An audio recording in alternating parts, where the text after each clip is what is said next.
हमारा सपना देखे थे शास्त्री जी, और सर लीडर जाति की राजनीति करने में लीडर मरे हुए हैं। हमारे आदरणीय श्री शास्त्री जी अपने नाम के आगे हटा दिया, कायस्थ से चुकी जाति से हटा दिया सब। जब बाद में 1928 में जब उनको काशी विद्यापीठ से शास्त्री की उपाधि मिली तो अपने नाम के पीछे शास्त्री लगाया, क्योंकि जातीयता न, आज समाज पूरा का पूरा जाति में बटा हुआ है।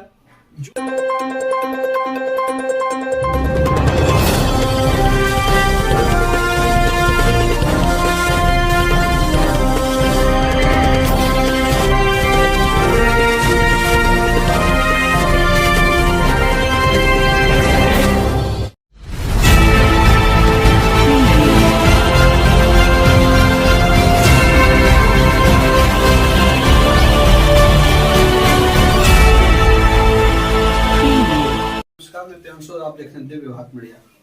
आज हम बात करेंगे जिनकी पुण्यतिथि है, सही मायनों में जो भारत की मिट्टी के शान थे। आज हम उनकी बात करेंगे, लाल बहादुर शास्त्री जी की।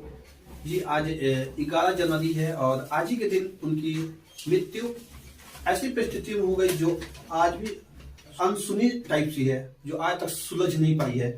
और उनके विषय में आज बात करने के लिए हमारे साथ है खास मेहमान जो विख्यात है पूरे बक्सर जिले में, जगजीत भट्ट जी से बात करेंगे इस विषय पर। सबसे पहले तो आपको दिव्य भारत मीडिया की तरफ से नमस्कार। बहुत बहुत धन्यवाद आपको।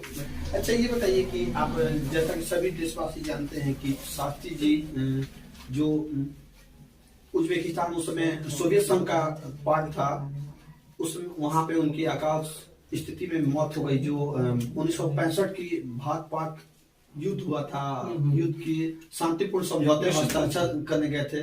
तो अच्छा, इसकी वो जिस प्रकार से उनकी जीवन से जिस प्रकार से आप परिचित हैं लोग, उसके बारे में कुछ बताइए। क्या ये सर जीवन, सबसे पहले तो मैं पुण्यतिथि को नमन करना चाहता हूँ। एक महान विभूति, एक लीडर्स ऑफ द लीडर्स इनको कहा जाता है, क्योंकि ये लीडर्स मरते नहीं है साहब, ये लोगों में जिंदा है।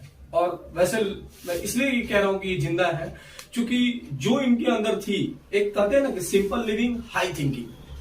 आज तक भारत में अर्जन सिंह ने एक बात कही थी, जब ये वॉर की आपने जो बात कही, वॉर के बाद उस समय हमारे चीफ एयर मार्शल जो होते थे अर्जन सिंह हुआ करते थे। और अर्जन सिंह ने एक बहुत बड़ी बात कही थी इनके विषय में, मैं आपके माध्यम से, आपके चैनल के माध्यम से लोगों को बताना चाहूंगा। उन्होंने कहा था कि इस तरीके का प्रधानमंत्री इस देश को नहीं मिल सकता। आप जानते होंगे वो वीवीआईपी कल्चर के खिलाफ थे। आप जानते होंगे कि वो लोगों की सेवा के लिए, सेवा उनके दिलों में बसा करती थी। लोगों की वजह, लोगों को दिक्कत ना हो, इसलिए वो कभी जाम को, जैसे बोला ना कि अभी जितने सारे पॉलिटिक्स के नेता जाते हैं, विधायक एक जाता है तो लगता है कि बहुत बड़ा कोई मंत्री जा रहा हो, बहुत बड़ा कोई राजा जा रहा हो, सिक्योरिटी अरेंजमेंट, वो उसके खिलाफ थे। वो सबसे बड़ी चीज आज नेताओं में जिस चीज की कमी है वो टाइम की पंक्चुअलिटी। आपको जानकर के ताज्जुब होगा कि वो जितने टाइम के पंक्चुअलिटी थी उनके अंदर, कोई जवाब नहीं था उनका। अपने बेटे को छोड़ दिया था एयरपोर्ट पे, अगर आपको कभी मालूम हो। एक उनके बच्चे हैं, उनके तो बहुत सारे, मतलब चार बच्चे थे, लेकिन उनमें अनिल शास्त्री जी हैं। उनको एक बार ऐसा घटना हुआ कि उनको छोड़कर स्टेशन के बीच में 5 मिनट वो देरी किए, चले गए छोड़ करके। समझिए, तो इतने आज नेता पंक्चुअलिटी है। सिद्धांत, उनके मोरल वैल्यूज को नेताओं से सीखना चाहिए कि जितने वो सिद्धांतवादी थे, आज वो नेता सिद्धांतवादी नहीं हुए। नेहरू की पहली कैबिनेट में, मैं आपके माध्यम से सभी लोगों को बताना चाहूंगा कि नेहरू की पहली कैबिनेट में जब वो बने और रेल की घटना हुई, तो रेलवे की घटना हुई, उस समय ये रेलवे मिनिस्टर हुआ करते थे, उन्होंने तत्काल अपना इस्तीफा दे दिया था, जबकि नेहरू जी मना कर रहे थे, कह रहे थे कि नहीं आप मत दीजिए। वो बोले कि नहीं, मैं अपने मोरल ग्राउंड पे इस्तीफा दे दूंगा। आज नेता इस्तीफा देगा जी, दवा देने के बाद सवाल ही पैदा नहीं होता कि इस्तीफा किस चिड़िया का नाम, वो जानता ही नहीं है कि रेजिग्नेशन दे नहीं सकता है। ये पहले देश के ऐसे रेल मंत्री बने जो एक ऐसी घटना हुई थी। रही बात आप तास्कर में फाइल पे जा रहे थे, तो देखिए पूर्ण रूप से पॉलिटिकल मामला है। एक यही नहीं है, बहुत सारे लोग हैं जिनका रहस्यमय मृत्यु हो गई। सुभाष चंद्र बोस जी हैं, ये हमारे जो राजीव दीक्षित जी हैं वो हो गए, उसके बाद से हमारे ये पंडित दीनदयाल उपाध्याय जी हो गए। तो बहुत सारी रहस्यमय मौतें हो गई और उनका आज तक कोई जो फाइल है, बड़ा ताजुब की बात है कि प्रधानमंत्री इस देश में मर जाता है और फाइलें सर नहीं खुलती। सर उस समय ये जो सोशल मीडिया का भी प्लेटफॉर्म नहीं था कि उस चीजों को ऊपर हाई लेवल तक पहुंचाया जाए। सर ये देखिए, सोशल मीडिया का, इसमें कोई मेरे से अगर मेरा पर्सनल राय जानना चाहेंगे तो उसमें सोशल मीडिया उस जमाने में ये रोना नहीं रो सकते हैं। रोना ये रोया जा सकता है कि हमारे नेताओं में पॉलिटिकल विल की कमी थी। और इंटरनेशनल जो पॉलिटिकल प्रभाव होता है उसके प्रभाव में ये लोग यहाँ के नेता आ गए थे, जिसकी वजह से ये फाइलें नहीं खुल सकी। नहीं तो देश का प्रधानमंत्री महाराज मर जाएगा और कोई उसका फाइल तक नहीं खुलवाएगा। डूब मरना चाहिए उस समय के नेताओं को जो उस समय का फाइल नहीं खुलवा सके।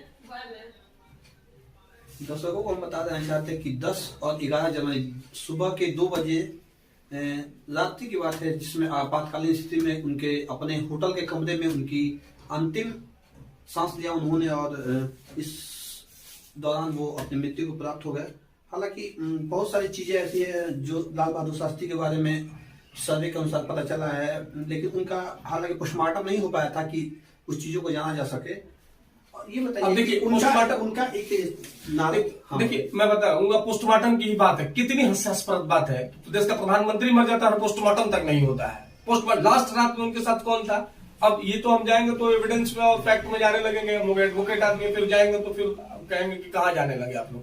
तो ये सोचिए कितनी हास्यास्पद बात है कि प्रधानमंत्री मर जाते हैं इस देश के अंदर, उनका पोस्टमार्टम नहीं होता है। तो ये सवाल है सर, और ये सवाल हमारी जिम्मेदारी, हम लोग तो बोल रहे हैं पब्लिक में, सवाल यहाँ के पार्लियामेंटेरियंस का था कि पार्लियामेंटेरियंस क्यों नहीं इसके अगेंस्ट में अपना वॉइस रेस किए। हमारे और आपके, हम लोग कब देश इतनी जागरूक नहीं है सर कि वो प्रधानमंत्री मर गए तो इतने जागरूक यहाँ के डेमोक्रेसी में लोग नहीं है कि आपसे सवाल पूछ लेंगे कि प्रधानमंत्री, उसको भाई खाने तक का समय नहीं, खाने तक के लाले हैं तो प्रधानमंत्री मर जाता है तो क्या फर्क पड़ता है यहाँ पे। उनका एक नारा था, जय जवान जय किसान। कितने स्तर से उनसे प्रभावित है? मैं तो बहुत सारे प्रभावित हूँ। मिल्क का जो रेवोल्यूशन, व्हाइट रेवोल्यूशन जो आया वो क्या था? अब मतलब पूरे भारत में आप जानते होंगे दूध क्रांति बोलते हैं। अब आप अगर ये देखिए किसान उनके विषय में, जवानों के विषय में, जवानों का एक किस्सा मुझे याद है कि जवानों के विषय में बहुत बड़ी बात कही थी कि जब जिस समय वो बने थे उस समय वॉर हुआ था, तो वॉर में उन्होंने, पाकिस्तान ने जब हमारा जमीन एक्वायर किया, लैंड एक्वायर कर लिया, तो आप जानते होंगे कि उन्होंने बॉर्डर खोल दिया।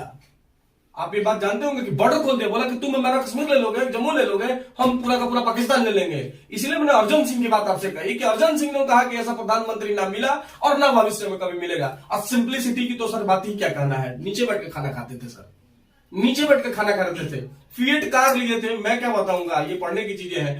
फिएट कार लिए थे, प्रधानमंत्री होते हुए फिएट कार लिए, लड़के जिद करने लगे कि पिताजी एक हम लोग प्रधानमंत्री के लड़के हैं तो कम से कम एक कार बनती है। उस कार का लोन जो है नहीं दे पाए थे।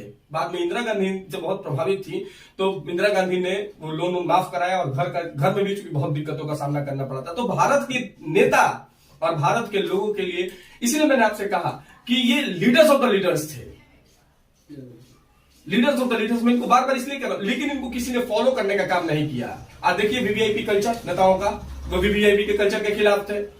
बोलिए गलत बोल रहे हैं तो बताइए। जो चीज उन्होंने किया, आज हम लोग जयंती उनकी मना रहे हैं, लेकिन जयंती तब सफल मानी जाएगी जब उनकी बातों को हम आत्मसात करें तब, और ना कोई मतलब नहीं बनता है सर।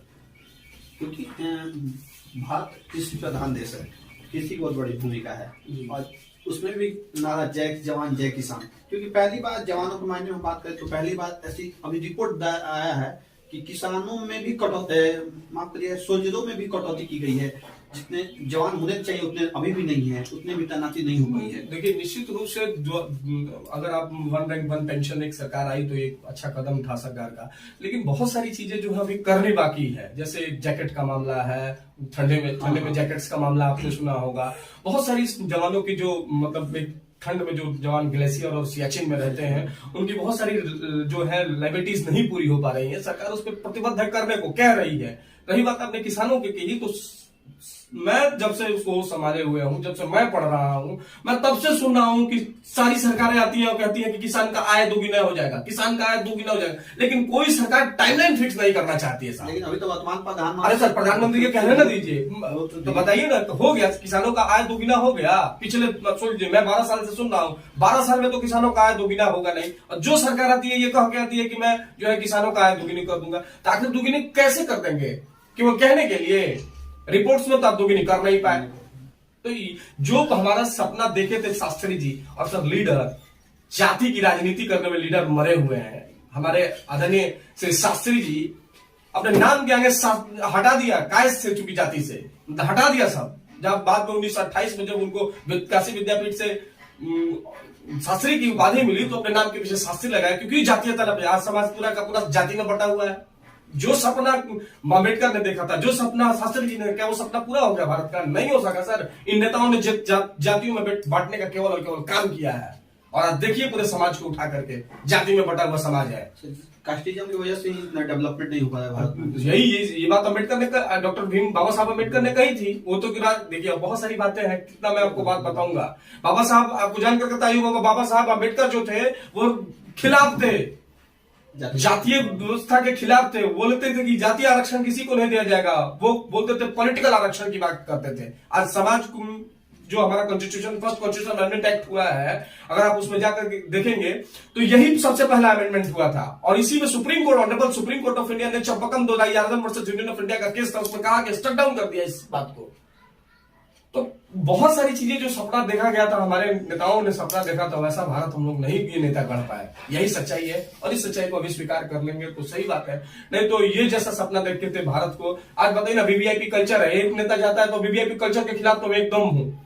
आप जानते हैं ये जो कपड़े पहनते हैं नेता, और आप कपड़ों की क्या कोई बात करेगा? कपड़े इतने लो लेवल का पहनते थे, शास्त्री जी कहते थे कि मेरे देश के पैसा काम आएगा।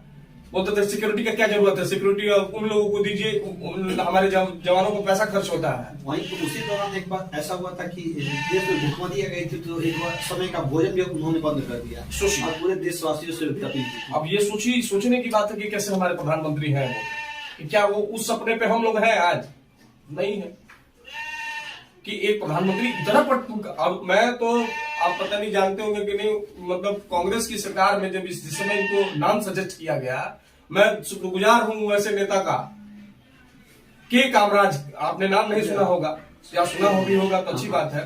के कामराज वो पहले व्यक्ति थे नेहरू कैबिनेट में, उन्होंने उनका नाम सजेस्ट किया और कहा कि इनसे बढ़िया कोई नहीं हो सकता है। तो समझिए कि उस समय के नेता भी थे कि उनके सिद्धांत थे, मोरल वैल्यूज थी, अपने सिद्धांतों पर अड़ गए। आज नेता का कोई सिद्धांत नहीं है, किसी का कोई सिद्धांत नहीं है महाराज। है किसी का सिद्धांत? आज मेरी राजनीतिक महत्वाकांक्षा जहां पूरी होती है मैं आपके साथ मर जाऊंगा। कल मैं उनका विरोध कर रहा था, आज मैं उनके साथ नहीं हूं। मैं परसों वो मेरे साथ थे और आज मेरे उनके कोई पॉलिटिकल डिफरेंसेस आ गए, मैं उनके साथ हट गया। आप बीजेपी का ही ले लीजिए, सबसे ज्यादा ममता बनर्जी का विरोध ये लोग कर रहे हैं, कर रहा है ना। और यही कैबिनेट में बैठी थी अटल बिहारी वाजपेयी की सरकार में बैठी थी ना, कांग्रेस को ही ले लीजिए। तो सारे का सारा तो यही है। और ऐसा सपना देखा था हमारे शास्त्री जी ने, ऐसा सपना देखा था अम्बेडकर ने। जो सपना देखा था उस सपने से बड़े दूर है हम लोग।